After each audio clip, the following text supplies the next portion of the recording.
The first thing is called the cosmological argument for God's existence. It's pretty much people that were saying that we can know that God exists because of this here. One, we know that everything that begins to exist has a cause. We're not worried about, when we're driving down the highway, elephants and record players just popping into existence out of nothing to fall in front of us on the freeways, because we know things don't just come into existence out of nothing. Anything that comes into existence has a cause for its existence. So that's the first point that they say, and they say that we know that the universe began to exist, the Big Bang. And of course, I love science, I love physics, I know the Big Bang, I've studied that enough. And I say, okay, I'm following you. And then the last thing that they say is that, okay, so the universe has to have a cause for its existence, right? It has to have something to, kind of like these dominoes here. It kind of has to have something to set it all in motion. And so any of you that have played dominoes before, you know, you line them up, you stack them up, and then it falls down. And so what they're saying in this is that the universe is the same way. Obviously, we have this universe here that came into existence. What was the thing that brought it into existence? It has to have something. So at this point, I'm following. You know, everything that comes into existence has a cause. The universe came into existence. I get that. And so they say the universe has to have a cause. I got you. But what does this have to do with God? I don't understand. Well, they say this, and it's very profound. It's very... Just track with me really quick, because it is kind of complicated, but at the same time, it's very, very simple, just like the dominoes. They say that the universe is all time, space, and matter. Okay, I understand that. When the universe, bang, started, that's when all time, space, and matter came into existence. And so they're saying whatever caused that, whatever set that in motion, has to be timeless, spaceless, and immaterial. And it has to be extremely powerful, and it has to be personal, because the universe is not something that had to exist. It's something that had to go from not existing to existing. So you have a timeless, spaceless, immaterial, personal, powerful something that brought this into existence. And they say simply, when we say that, that is what we mean by God. All right, so stick with me, because I know that some of you guys might not be like a thinker, intellectual type, kind of like I was. So maybe this isn't resonating with you as much as it was resonating with me. But this is necessary in order to answer the question, is there meaning in life? Because I can't just say, yes, there's meaning in life because I say so. I'm actually trying to ground my answer and say that it's true. That way, when we go through the answer at the end, we can say that these are true things that are applicable for not just me, but for you too. But just stick with me for a little bit more, because the implications of this argument are really profound. They're saying that if everything that we just stated is true, then you can kind of, in a sense, prove that there is a God out there. And so I was just sitting there racking my head. I'm like, what about the multiverse? What about the fact that maybe there was another universe before this that spawned this universe? And then there's these people and a theorem called Born-Guth-Vilenkin theorem that they say, no, that's not the case. As long as that there's a certain acceleration rate in that other universe, it's still going to need a cause for itself. So you're just pushing the problem back. And it's like, okay, well, can't the universe just be infinite?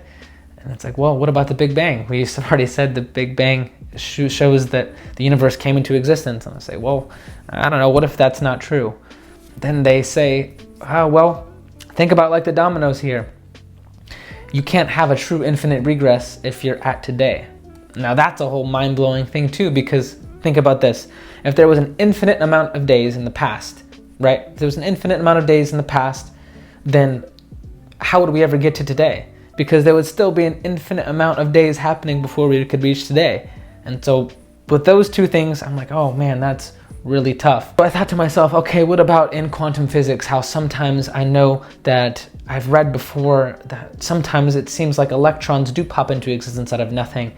But what I have realized in thinking more about the question is they don't really mean nothing.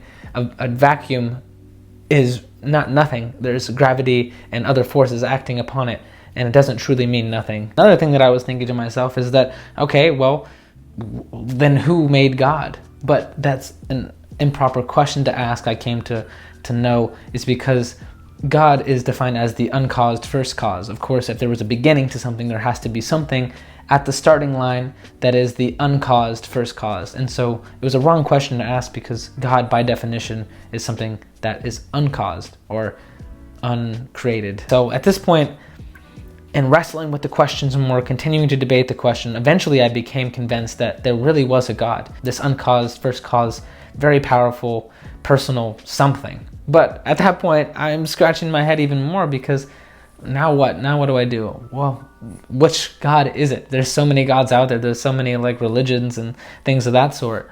And so that was a whole nother couple months of me just continuing to look at different religions and monotheism, polytheism, deism, which is now the second thing that I want to talk about before we answer the big questions, which I know you're probably waiting for, but just stick with me. I promise it's worth it. Is that there's a shortcut in answering this. It's the resurrection of Jesus.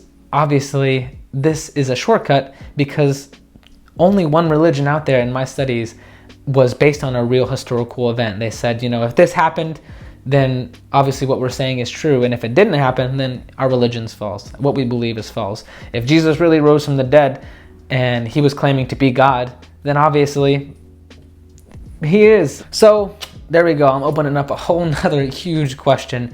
And obviously this video can't be an hour long, so I'm going to give you a quick summary of why I came to believe that Jesus really rose from the dead. If you're still patiently bearing with me, then I think that means that you really are trying to answer this question. I came to believe that Jesus rose from the dead for particularly 5 reasons. It was 5 facts that were agreed upon by even atheistic scholars, scholars that were skeptics, scholars that aren't Christians, would even agree to these 5 facts. And these 5 facts, when really thought about and carried out, I was like, man, I think that Jesus really rose from the dead. And so those facts are this. 1, Jesus definitely died by crucifixion.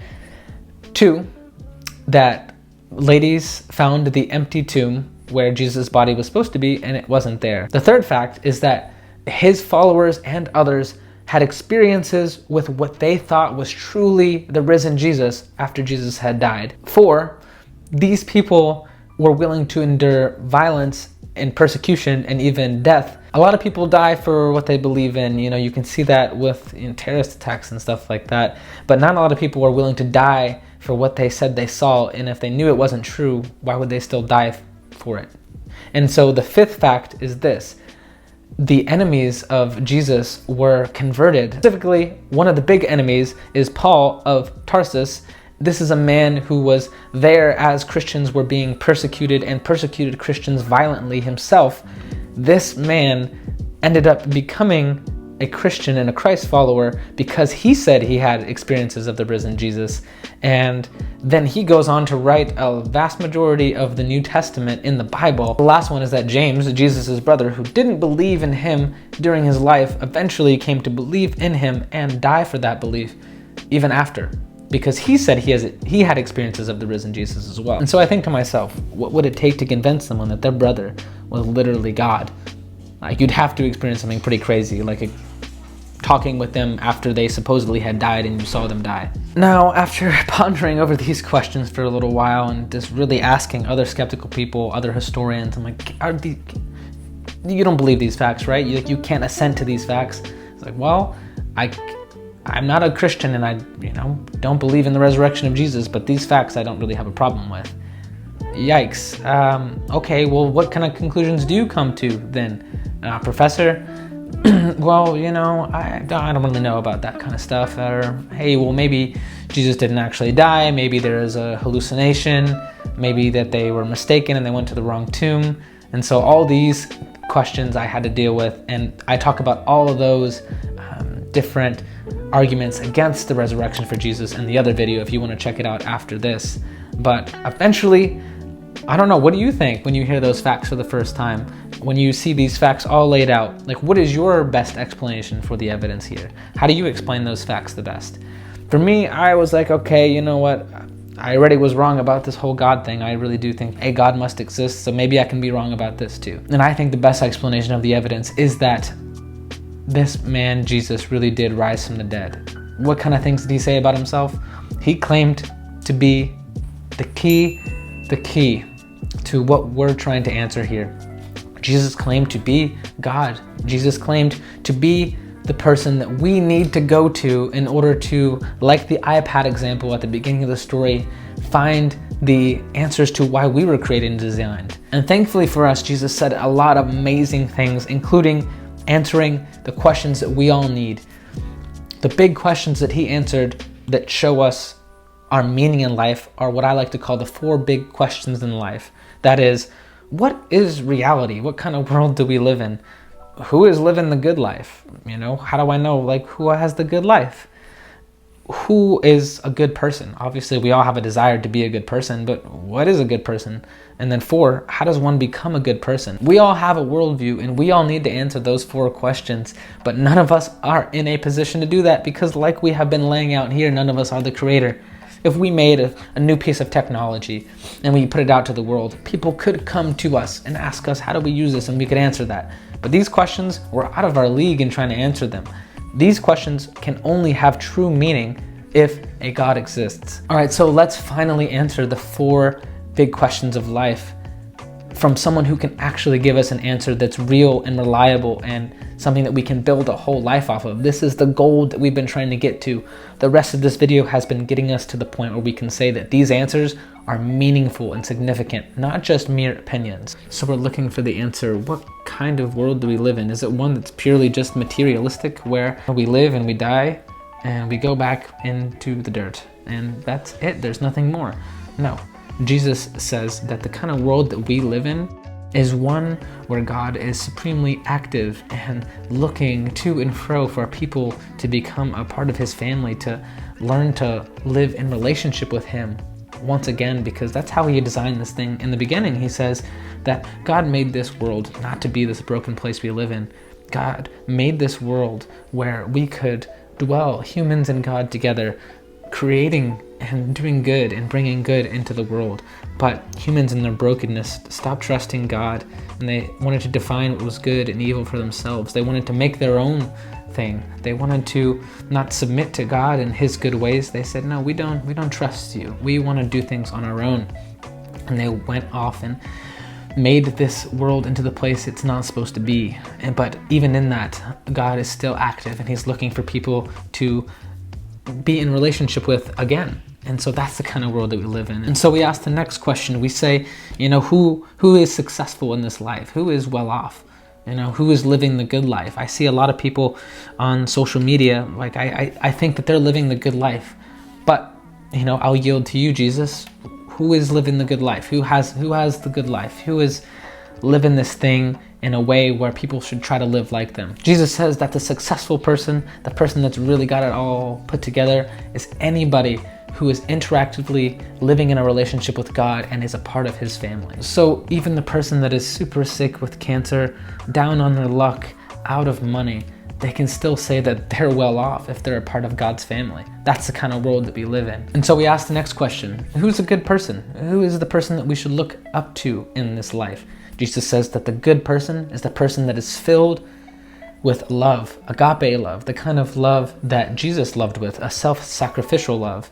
What is love? Love is when you care and intend to bring about good for another. And so the good person is the person who naturally, easily, and routinely does what is good and does what is right from a heart of love. They don't have to think and deliberate, oh, should I do this? Should I do that? The truly good person is the person that naturally does these things. And so that brings us to what I think might be the biggest question of the 4, which is, okay, that person sounds amazing. That is not who I am right now. How do I become that kind of a person? And Jesus says, in order to become this kind of person, all that one has to do is become a student of me. They can learn to live like me and love the way that I loved by apprenticing themselves. You probably heard that word before, apprenticing. It's an old word, and it usually meant that you spent time with someone and you learned to do the things that they did in the way that they did them. And that is what we're supposed to do if we want to become good people. We would become students, apprentices of Jesus, and we would learn to do the things that he does in the way that he does it. And in doing that, we would become the kind of person that he is on the inside. And so that brings us to the final answer. What is the meaning of life? The meaning of life is that you and me, are called to live in an interactive relationship with God, made possible by Jesus himself, where we learn to become people that are full of love. As a part of God's family, no matter what circumstances we're in, we'll never be down and out. We'll always be okay because God is our Father and we will lack nothing. And we can learn to become people that are supremely loving. We stand out like no other by becoming students of Jesus. We study his life. We learn to do the things that he did in order to become the kind of person he was. And eventually we will come to routinely and easily do what is good and what is right in this world. We won't have to feel like, man, the person that I am is not the person I want to be. We will become people of love that are blessings to others. And that is the purpose of life. We're learning from God how to live the lives that we were intended to live. Now you might be saying, all right, that's good and well for you, okay? That's just true for you though, it's not true for me. So respectfully, no thanks. Come on, let's be real. We know that's not how truth works. When you overdraw money from your account and you don't have enough money to buy what you want, you can't call up your bank and you say, hey, I know that it says I don't have that money in there, but that's just true for you, it's just not true for me. It's true for me that I have $1 million in my account. No, that's not the case. How come we don't do that there? How come when we get answers wrong on our test, we don't say, oh, teacher, I understand that you say this math equation is this answer, but that's just true for you, it's not true for me. How come when you are driving down the freeway and your car stops and you have to pull over to the side of the road because you run out of gas, how come you can't just say, well, it's true for me that I have gas in the car? It's just because that's just not how truth and reality works. You see, reality is what you run into when you're wrong. But that's the amazing thing about truth. Truth allows us to harmonize our life with reality, so we don't have to run into it. We can harmonize with it. And since I have done that, like I said earlier, it's been an amazing, amazing thing. So if you've made it to this point in the video, the question, is there meaning in life? What is the meaning of life? Is probably not just a question that is, whatever, just wanted to check it out, just curious. It's probably a question that you're trying to figure out that is really important to you. I made this video specifically for you. I made this video for someone that was going through what I was going through, where you were really, truly seeking towards truth to try to understand, is there meaning in this life? Do I have a purpose in this life? If so, what is it? Because I wanna live it out. And so you have some answers here that I think are true. I think that I made a good case for them being true. The things that I discussed today weren't just intellectual pursuits where we want to know what's true, just so we can say we understand true answers about reality. But at the end of the day, truth and intellectual pursuits are about the real world, and I can say, since I have taken on these 4 questions, my life has been amazing, nothing short of it. And so at the end of the day, I know, like we said earlier, we don't just live in a materialistic world. We live in a world where God is active and wanting to have interactive relationships with the people that he created, and his job every day is what he does is he looks to and fro for people that are gonna want to choose to be a part of his family with him, people that want to learn to live the good life, and they want to be students of Jesus to learn how to live that life. And so think over everything we talked about today, but at the end of the day, you can be a part of that. You can start to live that life out right now because of what Jesus has done on the cross. You are able to enter into that interactive relationship with the perfect God, even though we all know, we're not perfect, we're broken, we're imperfect. So how could such imperfection be in the presence in a relationship with such a holy and perfect God? Well, there's something really awesome that Jesus did when he died on the cross and he came here. He didn't just come here giving us answers, but he also came with self-sacrificial love and laid down his life so that we could live this kind of life. And so that's the good news I have for you, is that if you want to live this life, you can, no matter what you've been through, no matter what you've done. God is arms wide open for you. And all you have to do is ask. And you say, hey, I want to do that. Whatever this guy was talking about in the video, God, if you're out there, show me more. Hopefully my channel can help show you more. And there's plenty of more to learn, of course, but I know that God will hear you. If you just ask, say, I want to know more about that. He'll help orchestrate and he'll meet you in your searching. So yes, that is the last part of this video, is just the good news and the reminder that you can enter into that. And I think that becoming a student of Jesus is the best thing that you could ever do. And that's it.